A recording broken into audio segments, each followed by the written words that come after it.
بسم اللہ الرحمن الرحیم۔ السلام علیکم دوستو۔ بلقیس ملک یمن کی ایک نہایت ذہین اور خوبصورت ملکہ تھی، جسے ملکہ صبا بلقیس بھی کہا جاتا ہے۔ ان کے والد کا نام سلاجید بن مالک تھا، جو ان سے پہلے ملک یمن کے بادشاہ تھے۔ بلقیس نام تورات سے لیا گیا ہے، کیونکہ قرآن مجید میں ان کا تذکرہ نام لیے بغیر نہایت تذکرار سے واضح ہے، جس کے مطابق وہ ایک نہایت ذہین اور دور اندیش ملکہ ہونے کے ساتھ ساتھ مہمان نواز بھی تھیں۔ یہ اور ان کی قوم سورج کی پرستش کرتی تھی۔ یہ حضرت سلیمان علیہ السلام کا دور تھا، جو اللہ تعالیٰ کے ایک جلیل القدر پیغمبر تھے۔ اللہ پاک نے انہیں جنات اور ہوا پر قابو کرنے کے ساتھ ساتھ پرندوں کی بولی سمجھنے کا بھی معجزہ عطا کیا تھا۔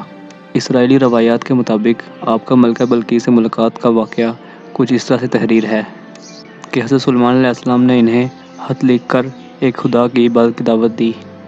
ملکہ بلقیس نے یہ پڑھ کر اپنے سرداروں سے اس بارے میں مشورہ کیا، لہٰذا بحث کے بعد یہ طے پایا کہ حضرت سلیمان علیہ السلام کا امتحان لیا جائے کہ کیا وہ واقعی اللہ کے پیغمبر ہیں، اور اگر وہ سچے ثابت ہوئے تو ان کا مذہب اختیار کر لیا جائے۔ لہٰذا جب وہ سچے ثابت ہوئے تو ملکہ بلقیس نے حضرت سلیمان علیہ السلام کے پاس جا کر ان کا مذہب قبول کرنے کا فیصلہ کیا۔ ان کے آنے سے قبل حضرت سلیمان علیہ السلام نے روحانی طریقے سے ان کا تخت اپنے پاس بلوا لیا، جسے دیکھ کر ان کا عقیدہ اور بھی پختہ ہو گیا، اور وہ اپنی پوری قوم سمیت ایمان لے آئیں، اور بعد میں حضرت سلیمان علیہ السلام کے نکاح میں آ گئیں۔ یہ واقعہ تقریباً 950 قبل مسیح کا ہے۔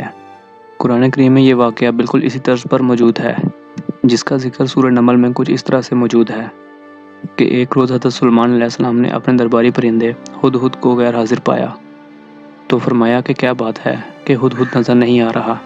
یقیناً میں اسے سخت سزا دوں گا جب تک کہ وہ اس کی کوئی معقول وجہ پیش نہ کرے۔ ابھی کچھ ہی دیر گزری تھی کہ ہدہد اڑتا ہوا دربار میں حاضر ہوا اور کہا کہ میں آپ کے لیے ایک ایسی خبر لایا ہوں جو اس سے قبل آپ کو معلوم نہ ہوگی۔ میں ایک ایسے ملک کی خبر لایا ہوں جس کی حکمران ایک عورت ہے۔ وہ سب لوگ اللہ کو چھوڑ کر سورج کی پرستش کرتے ہیں، اور یہ لوگ بڑے خوشحال ہیں، اور ان کی ملکہ کے پاس سب کچھ موجود ہے۔ اس کے پاس ایک بہت بڑا تخت ہے۔ مسلم محصرین کے مطابق وہ تخت سونے کا بنا ہوا تھا، جو 30 گز لمبا، 30 گز چوڑا اور 30 گز ہی بلند تھا۔ یہ قیمتی ہیرے جواہرات اور سرخ اور سبز یاقوت سے جڑا ہوا تھا۔ یہ بات سن کر حضرت سلیمان علیہ السلام نہایت حیران ہوئے اور فرمایا کہ ہم ابھی تمہاری اس بات کی تصدیق کر لیتے ہیں۔ حضرت سلیمان علیہ السلام ہدہد کو ایک خط لکھ کر دیتے ہیں، جس میں ملکہ سبا اور اس کی قوم کو دعوت حق دی جاتی ہے کہ وہ صرف ایک خدا کی عبادت کریں۔ پرندہ یہ خط لے کر حضرت سلیمان علیہ السلام کے حکم کے مطابق ملکہ سبا کی خوابگاہ میں ڈال دیتا ہے، جس کے تمام دروازے اور کھڑکیاں اندر سے بند تھیں۔ جب ملکہ بلقیس اپنی خوابگاہ میں داخل ہوتی ہے تو اس خط کو پڑھا دیکھ کر حیران ہو جاتی ہے کہ یہ اندر کس طرح سے پہنچ گیا۔ خط پڑھنے کے بعد وہ اس موقع پر انتہائی تدبر، احتیاط اور انتہائی دور اندیشی کا ثبوت دیتی ہے، اور اپنے سرداروں سے اس بارے میں مشورہ لیتی ہے۔ وہ تمام سردار اپنی طاقت اور دولت کے گھمنڈ میں جنگ کا مشورہ دیتے ہیں، لیکن ملکہ پہلے پرامن طریقے سے اس مسئلے کو حل کرنے کا فیصلہ کرتی ہے، کیونکہ وہ یہ بات جانتی ہے کہ جنگ جیتنے والوں کو بھی تباہی سے دوچار ہونا پڑتا ہے۔ لہٰذا ملکہ یہ بات جانچنے کے لیے کہ حضرت سلیمان علیہ السلام کی دعوت نبوت سچی ہے، انہیں بڑے بڑے قیمتی تحائف بھیجتی ہیں، جن میں سونا، چاندی اور ہیرے جواہرات کے علاوہ لڑکیوں کے لباس میں 500 غلام بھی تھے۔ حضرت سلیمان علیہ السلام نے جب یہ دیکھا تو نہایت غضب میں ان تمام تحائف کو رد کر دیا اور فرمایا کہ میرے اللہ نے مجھ کو اس سے کئی گنا زیادہ عطا کیا ہے۔ ملکہ کو لونڈیوں اور غلاموں میں تمیز کرنے اور ملکہ کی ریاست پر ایسے فوج کے ساتھ حملہ کرنے کی دھمکی بھی دی جن کا مقابلہ کرنے کی قوت ان میں نہیں ہوگی۔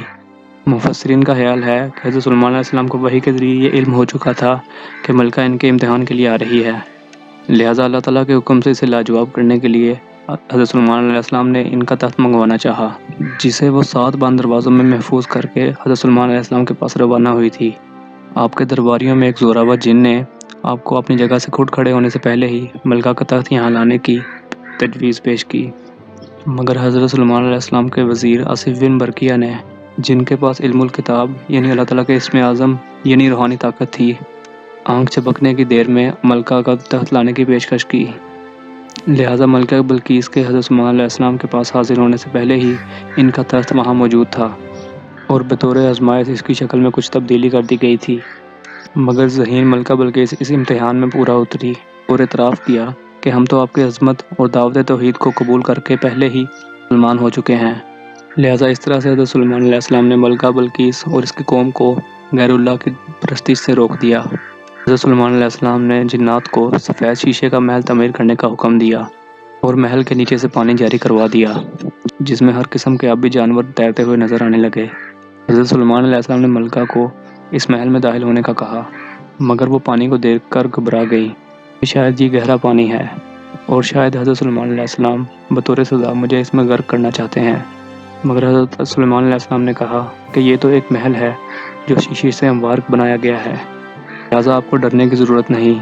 بعض روایات کے مطابق حضرت سلیمان علیہ السلام نے ملکہ بلقیس سے شادی کر لی، انہیں انہی کے ملک یمن پر بطور حکمران برقرار رکھا اور سلطنت کی مصروفیت کی بنا پر ہر مہینے میں ایک بار ان سے ملنے ضرور جایا کرتے تھے، اور آپ نے جنات کو حکم دے کر صالحین کے محل بھی ان کے لیے تعمیر کروائے۔ مگر بعض روایات کے مطابق ہمدان کے بادشاہ سے ان کی مرضی کے مطابق انہیں بیع دیا اور یمن کا اقتدار بھی انہیں ہی سونپ دیا اور ایک زبید نامی جن ان کی اطاعت میں دے دیا۔ دوستو، مجھے امید ہے کہ آج کی ویڈیو آپ کے لیے کافی انفارمیٹیو ہوگی اور آپ کو پسند آئی ہوگی۔ اگر آپ کو یہ ویڈیو اچھا لگا تو اس ویڈیو کو لائک کیجئے اور اپنے دوستوں کے ساتھ شیئر کیجئے۔ آپ اپنی رائے کا اظہار کمنٹ باکس میں بھی کر سکتے ہیں۔ میں ملوں گا آپ سے ایک نئی انٹرسٹنگ ویڈیو میں، تب تک اپنا بہت سا خیال رکھیے گا۔ اللہ حافظ۔